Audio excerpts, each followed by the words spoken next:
شوہر کی اطاعت اور فرما برداری ہر حال میں ضروری ہے۔ یہاں تو شوہر کی اطاعت ہوتی ہے، شوہر کی۔ اللہ کے رسول اپنی بیوی کی تعریف کر رہے ہیں، عائشہ صدیقہ کی، تو عائشہ بھی تعریف کر رہی ہیں، اور ادھر تو حال یہ ہوتا ہے کہ عورتیں جلدی تعریف کرتی نہیں ہیں شوہر کی۔ زندگی بھر ناز و نعمتوں سے پالتا رہا ہو، ایک مرتبہ اس کی آپ مرضی کے خلاف کام کر دیجئے، یا ایک مرتبہ تھوڑا سا اس کو پیسہ ویسا کم مل جائے تو کیا کہے گی، زندگی میں کبھی سکون ملا ہے تمہارے گھر؟ پوری زندگی پہ پانی پھیر دے گی، آپ کی پوری زندگی پہ پانی پھیر دے گی، پوری زندگی پہ۔ سنا ہو قصہ، ایک پیر صاحب تھے، ان کی بیوی ان کو پیر ہی نہیں مانتی تھی۔ حق تیرے جیسے 336 پیر روز دیکھتی ہوں۔ ایک بار اس عورت نے دیکھا کہ آسمان پر ایک پیر صاحب اڑ رہے ہیں، مصلی ہوا میں بچھا ہوا ہے اور اس پر کھڑے ہو کے نماز پڑھتے ہوئے جا رہے ہیں۔ تو عورت نے اپنے شوہر سے کہا، ایک تم پیر بنے پھرتے ہو، آج میں نے پیر دیکھا ہے۔ دیکھا ہے کہاں؟ آسمان میں۔ کیسے دیکھا؟ کا مصلی بچھایا تھا۔ اچھا، ہوا میں اڑ رہا تھا؟ بیوی نے کہا ہاں، تمہیں کیسے معلوم؟ نماز پڑھ رہا تھا نا؟ ہاں۔ ہوا میں اڑ رہا تھا نا؟ ہاں۔ وہ میں ہی تو تھا۔ اس کا شوہر بولا وہ میں ہی تو تھا۔ بیوی جھٹ سے کہتی ہاں مجھے لگا کہ تم تھے۔ کہا کیوں؟ کہا اسی لیے تو ٹیڑھے ٹیڑھے اڑ رہے تو اڑنا نہیں آ رہا تھا تمہیں، پھر کبھی نکال دی۔ ابھی تک اس کی تعریف کر رہی تھی، جب سنا کہ یہ کہہ رہا کہ وہ میں ہی تو تھا تو کہہ دی تبھی تو ٹیڑھے ٹیڑھے اڑ رہے تھے۔ اور ایک مرید نے اپنے پیر کو خواب میں دیکھا کہ جنت میں گھوم رہے ہیں، 70 حوروں کے بیچ میں بیٹھے ہوئے ہیں۔ ہمارے پیر صاحب جنت کے شہد اور دودھ کی نہروں میں گوتے لگا رہے ہیں۔ صبح آنکھ کھلی ان کی، کہنے لگے اپنے پیر صاحب کو جا کے خوشخبری سنا دوں کہ ارے تم تو جنتی آدمی ہو۔ جیسی پیر صاحب گئے، پیر صاحب کے گھر مرید گیا، اس نے دروازے کو دستک دی تو کیا دیکھ رہا؟ اندر آوازیں آ رہی ہیں، تڑا تڑ تڑا تڑ۔ اس نے جھانک کے دیکھا شاید پیر صاحب پٹ رہے ہیں۔ اس نے سوراخ سے ایسی جھانک کے دیکھا تو کیا دیکھتا ہے کہ پیر صاحب کی بیوی جھاڑو سے پیٹ رہی ہے پیر کو۔ وہ کہتا رہے یار یہ کیا ہو گیا، میں نے تو خواب میں دیکھا ہے کہ پیر صاحب جنت میں گھوم رہے ہیں، 70 حوروں کے بیچ میں بیٹھے ہوئے ہیں، یہاں تو ایک نہیں سب اللہ ہی ان سے۔ یہ بیچارہ جانے لگا، پیر صاحب دروازہ کھولتے ہیں، کہاں جا رہے ہو؟ میں جا رہا ہوں گھر۔ ادھر آؤ۔ کیوں آئے تھے؟ ارے کچھ نہیں یار، آیا تھا بہت بڑی خوشخبری سنانے، لیکن اگر موڈ خراب ہو گیا میرا، میں جا رہا ہوں۔ کہا کیا ہوا؟ ارے کیا ہوا یار؟ ارے بتاؤ نا کیا ہوا، کیا پریشانی تھی؟ ارے کچھ نہیں پیر صاحب، رات میں نے خواب میں دیکھا تھا کہ 70 حوروں کے بغل میں آپ بیٹھے، وہ ادھر سے بوسہ لے رہی ہے، وہ ادھر سے پکڑ رہی ہے، اور آپ مست ہیں، دودھ کی اور شہد کی نہروں میں گوتے لگا رہے ہیں، جنت کی نعمتوں سے مستفید ہو رہے ہیں۔ میں نے سوچا کہ آپ کو خوشخبری سنا دوں، یہاں دیکھ رہا ہوں کہ آپ جھاڑو سے پٹ رہے ہیں اپنی، اتنا برا حال آپ کا۔ تو پیر صاحب ہار ماننے والے کب ہیں؟ پیر صاحب نے کہا میرے مرید تم نے خواب تو بالکل صحیح دیکھا، خواب میں ہی تھا۔ کہ خاک تم تھے، یہاں جھاڑو سے پٹ رہے ہو میں تھا۔ کہا رہے سنو تو پہلے، تم نے خواب میں جو مجھے دیکھا جنت میں وہ بالکل صحیح دیکھا، وہ اللہ نے مجھے ہی کو جنت دی ہے، لیکن وہ جنت ملی کیسے وہ تمہیں معلوم ہے؟ کہا میں کیا جانوں؟ کہا اپنی بیوی کے ہاتھ سے روز جھاڑو سے پٹتا ہوں اور اسی پر صبر کرتا ہوں، اس صبر کے بدلے میں اللہ نے مجھے جنت دی ہے۔ پیر صاحب ہار ماننے والے کب ہیں؟ مولوی اور پیر کبھی ہار مانتا ہے؟ کبھی نہیں مانتا۔ وہ کوے اور کبوتر والا چٹکلا سنے ہیں نا آپ؟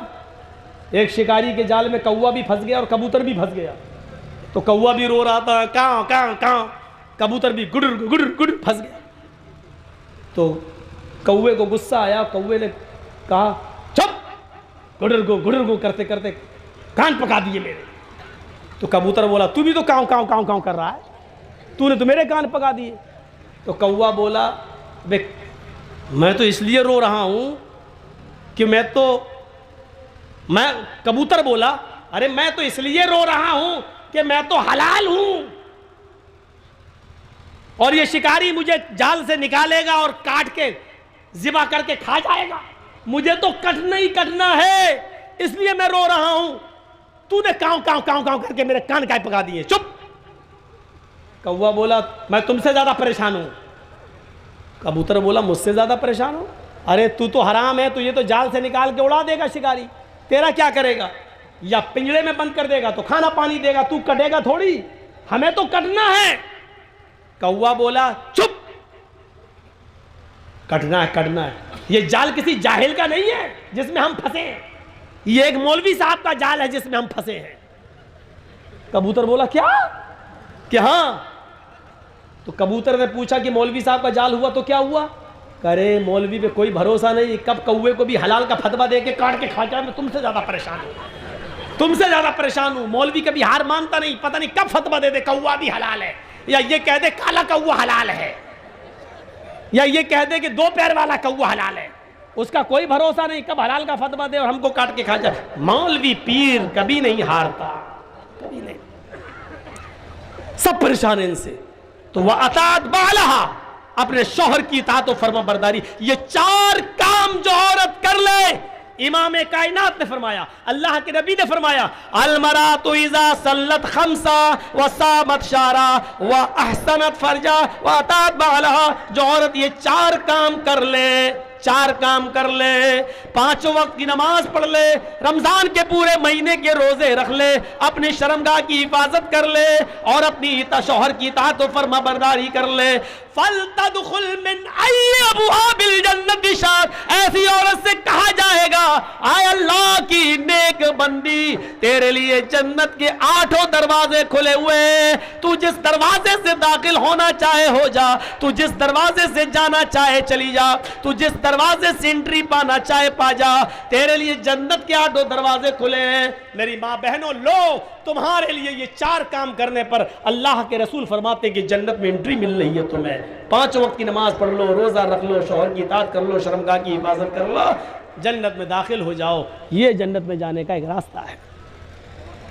جنت میں جانے کا ایک راستہ یہ ہے کہ اللہ کے نبی صلی اللہ علیہ وسلم صحابہ کرام کے بیچ میں بیٹھے ہوئے، بخاری کی روایت ہے، اچانک آپ نے ایک سوال کیا، من اصبح منکم اليوم صائما، تم لوگوں میں سے آج روزہ کس نے رکھا؟ نفلی روزے کی بات ہو رہی ہے، فرض روزے تو سب رکھتے تھے۔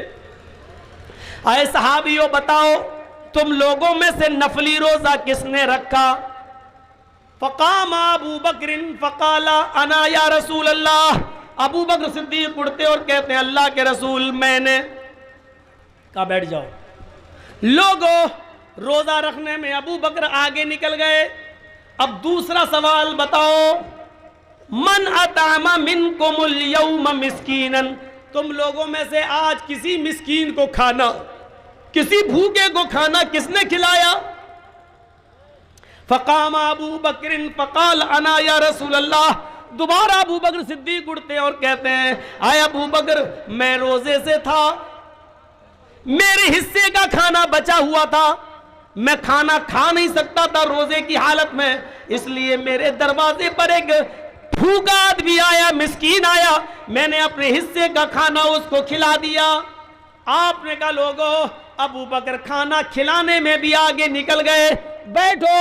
تیسرا سوال آپ نے پوچھا، من عاد منکم اليوم مریضا، آج تم لوگوں میں سے کسی مریض کی عیادت کرنے کون گیا؟ کیا تمہارے گاؤں میں، تمہارے محلے میں کوئی مریض تھا، کوئی بیمار ہے جس کی عیادت تم نے کی ہو؟ فقام ابو بکر فقال انا یا رسول اللہ، تیسری بار بھی ابو بکر صدیق اٹھتے اور کہتے ہیں اے اللہ کے نبی میرے گاؤں میں فلاں فلاں بیمار تھا، آج میں اس کے گھر گیا اور اس کی عیادت کر کے آیا۔ آپ نے فرمایا لوگوں یہ تیسری نیکی بھی ابو بکر کے کھاتے میں گئی، یہ تیسرے کام میں بھی ابو بکر آگے نکل گئے۔ اے ابو بکر بیٹھ جاؤ۔ اب آخری سوال بتاؤ کون ہے جس نے یہ کام کیا ہو؟ من تبی منکم اليوم جنازتن، آج کون ایسا آدمی ہے جو کسی جنازے کے پیچھے پیچھے قبرستان تک گیا ہے، نماز جنازہ سے لے کر قبرستان تک جا کر اس کو مٹی تک دیا ہے؟ کون ایسا ہے جس نے جنازے کی نماز سے لے کے کاندھا دینے سے لے کر مٹی تک دی ہو، قبر تک پہنچا ہو اور اس کو مٹی دے کر آیا ہو؟ کوئی ہے جو جنازے کے پیچھے پیچھے چلا ہو؟ فقام ابو بکر فقال انا،